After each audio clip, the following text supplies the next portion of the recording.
నమస్కారం. నేను అమృతను. నేను గుంటూరులోని మాంటిసోరీ ఇంగ్లీష్ మీడియం స్కూల్‌లో 9వ తరగతి చదివే విద్యార్థినిని. నేను ఇప్పుడు ఇంటర్నెట్ యొక్క లాభ నష్టాల గురించి, ఇంటర్నెట్‌ని ఎలా వాడాలో, ఎలా వాడుతున్నామో గురించి కూడా చెప్పబోతున్నాను. ఈ రోజుల్లో ఇంటర్నెట్ మన జీవితంలో ఒక భాగం అయిపోయింది. షాపింగ్ కోసము, విద్య కోసము, వినోదం కోసం కూడా ఇంటర్నెట్‌ని వాడుతున్నాము.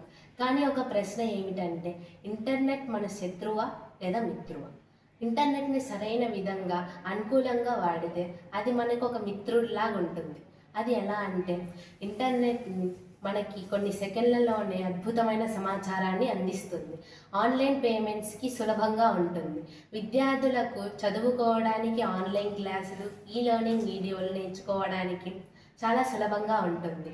కానీ కొన్ని సందర్భాలలో ఇంటర్నెట్ మనకు శత్రువులా కూడా ఉంటుంది. అది ఎలా అంటే, ఇంటర్నెట్‌ను ఎక్కువ సమయం వీక్షించడం వలన మనకు సమయం వృధా చేస్తుంది. అది ఒక వ్యసనంలా కూడా ఉంటుంది. ఇంటర్నెట్‌ని ఎక్కువసేపు చూడడం వలన మన కళ్ళు దెబ్బతినే అవకాశాలు కూడా ఉంటాయి.